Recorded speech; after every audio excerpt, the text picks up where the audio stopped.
guys. Good afternoon, good evening, according to your time. Today, we're going to be discussing about some interesting topics. Today, first, we're going to be discussing about a US based Nigerian who was killed by his Abia State vigilante he hired to protect him and his projects. According to how it was written in Linda Cage's blog, he said a US based man killed by an Abia State vigilante he hired to, to secure him and his project.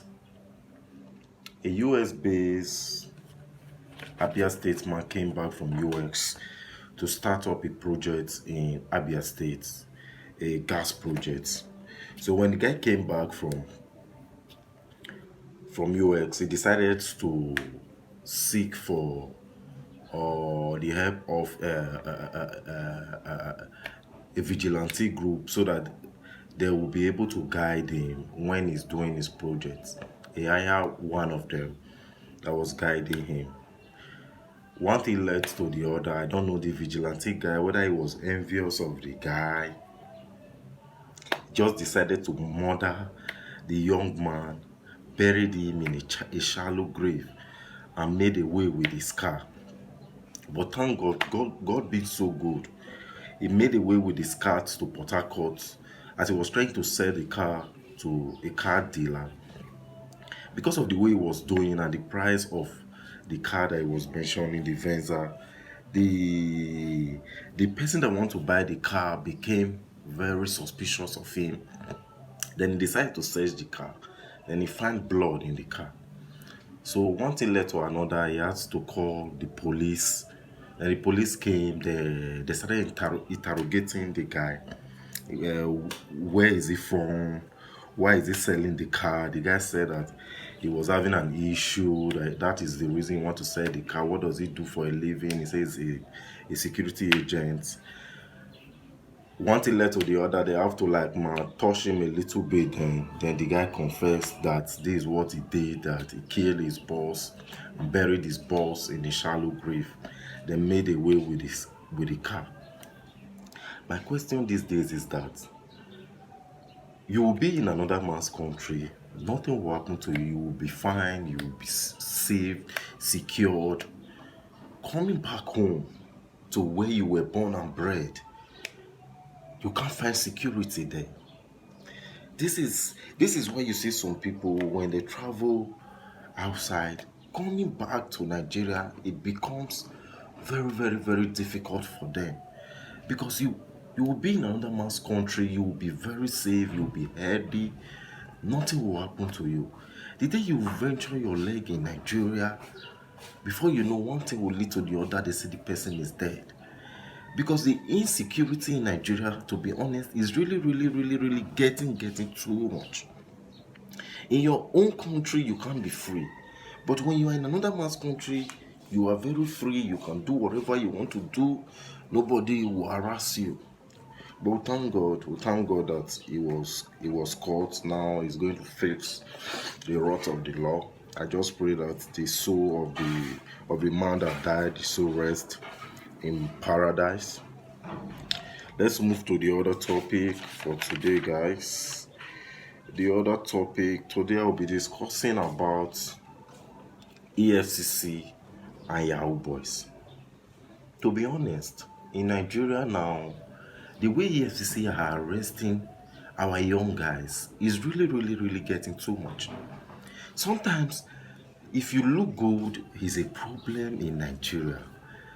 Anybody young guys that look good in Nigeria is a Yahoo guy. Take it for example. If you want to be safe in Nigeria, you have the money to buy a car. And let's say you have 10 million naira to buy a Benz, and you see a Venza at 10 million naira. I will advise you, if you buy the Venza, you will be at peace. Nothing, nobody will worry you. But when you buy the Benz, either one policeman is chasing you today or EFCC is chasing you tomorrow. This one brings me to this topic. that they say suspected internet fraudster that was allegedly, that is the word they normally use, allegedly arrested, allegedly, without doing investigation. They said the guy was allegedly arrested for trying to buy in a Range Rover worth 44 million naira with Bitcoin. Was arrested by EFCC. Once EFCC arrests you, they will not do investigation, they will not do nothing. The next thing, they will just parade you, give you some something to hold your hand, take you pictures, you are all over the net. That you are a Yahoo guy. I think it is time for our EFCC to really calm down, take their time, do their investigation very well before going to arrest somebody. Look at this Instagram comedian they arrested like, let's say, like 3 weeks ago. The guy has been released. EFCC made a whole lot of allegations against the young man, but right now the young man has come out to say that what they said about him is not true. The EFCC, are they there now to defend the young man? They are not there. They are not there. They have tarnished the image of that young man. Before that young man will get a job to do in Nigeria now, sometimes it's going to be difficult for him. This thing is really getting too much. It's really getting too much. Let them look into it. I was thinking EFCC, they were made to arrest politicians, not Yahoo boys.